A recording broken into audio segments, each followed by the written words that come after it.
আসসালামু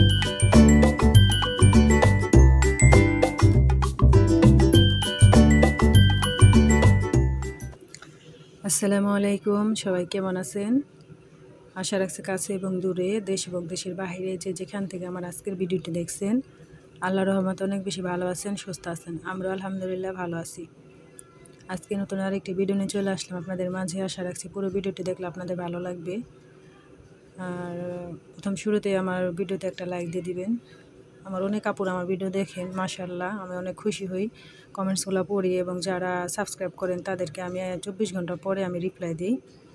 আমার কাছে খুবই ভালো লাগে। অনেক আপুরা আমার ভিডিও দেখেন, নীরব বন্ধুরা আছেন, তারাও দেখেন, কিন্তু প্লিজ একটা লাইক দিয়ে দিবেন। লাইক দিতে একটু ভুলবেন না। একটা লাইক আমার ভিডিওটা অনেক দূর পৌঁছে দিবে, সেজন্য আমি বলছি একটা লাইক দিলে আপনাদের কোনো লাভ নাই, কিন্তু আমার অনেক লাভ আছে, আমার অনেক সুবিধা হবে আর কি। তো যাই হোক, এ পর্যন্ত যারা চলে আসছেন প্লিজ একটা লাইক দিয়ে দিবেন। আর যারা আজকে নতুন আমার ভিডিওটি দেখতেছেন, একটু হলে যদি ভালো লেগে যায় তাহলে সাবস্ক্রাইব করে আমার পাশে থেকে যাবেন, আমাকে সাপোর্ট করবেন। আমি ইনশাল্লাহ আপনাদের সবাইকে আমি সাপোর্ট করব।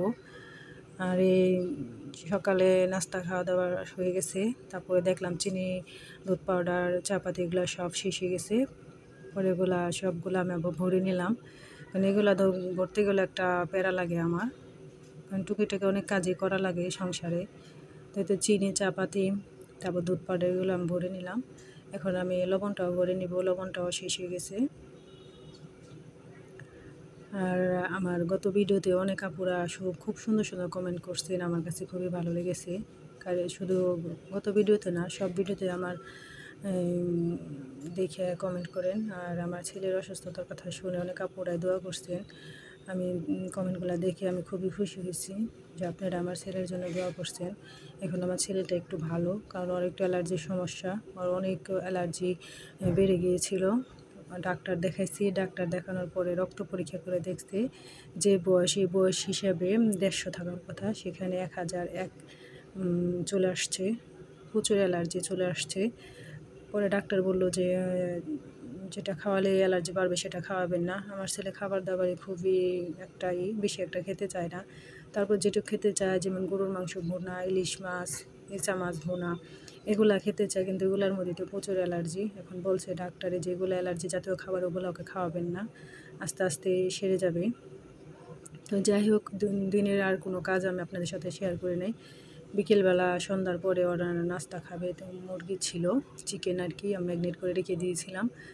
জ্বরও ছিল, 2 দিন কিছু খেতে পারে নাই। পরে ভাবলাম যে একটু পেটটা ভরা দরকার, ওর যেটা পছন্দ করে সেটাই খাওয়াই। পরে ডাক্তার ওষুধ দিয়েছে, ইনশাল্লাহ ডাক্তারের ওষুধ খেয়ে একটু কমছে, 2 ডোজ খাবারের পরে ইনশাল্লাহ অনেকটা কমে গেছে। ওখানে চিকেন ছিল, ম্যাগনেট করে রেখে দিয়েছিলাম ফ্রিজে, সেটা একটু ভেজে নিলাম। আর আলু ভেজে নিছি, এগুলা আমার ছেলে খেতে ভীষণ পছন্দ করে।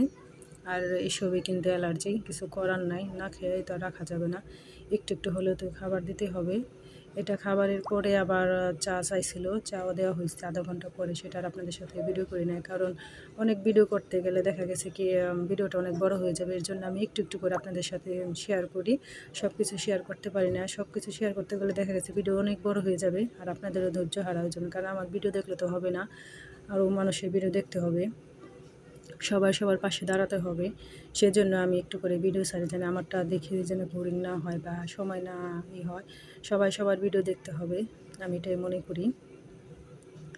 এই তো মা ছেলে দুজনে খেয়ে নিচ্ছে, শুধু যে ছেলে খাবে তা না, আমিও কিন্তু খাই। খুবই মজা হয়েছিল খাবারটা, কিন্তু ছেলেও খেয়ে নিচ্ছে, আমিও খেয়ে নিচ্ছি। আর ভিডিওতে সবাই একটা লাইক দিয়ে দেবেন, লাইক দিতে কিন্তু একটু ভুলবেন না, প্লিজ একটা লাইক দিবেন। আর নীরব বন্ধুরা আছেন, আপনারা ভিডিও দেখেন, আপনাদেরকে অসংখ্য ধন্যবাদ। আপনারা দেখেন, আপনাদের সময় অমূল্য সম্পদ, আমার অমূল্য সময় আমার ভিডিও দেখে ব্যয় করেন, এর জন্য আমি খুবই কৃতজ্ঞ আপনাদের সাথে। সবাই অনেক বেশি ভালো থাকবেন, সুস্থ থাকবেন। আল্লাহ হাফিজ, আসসালামু আলাইকুম।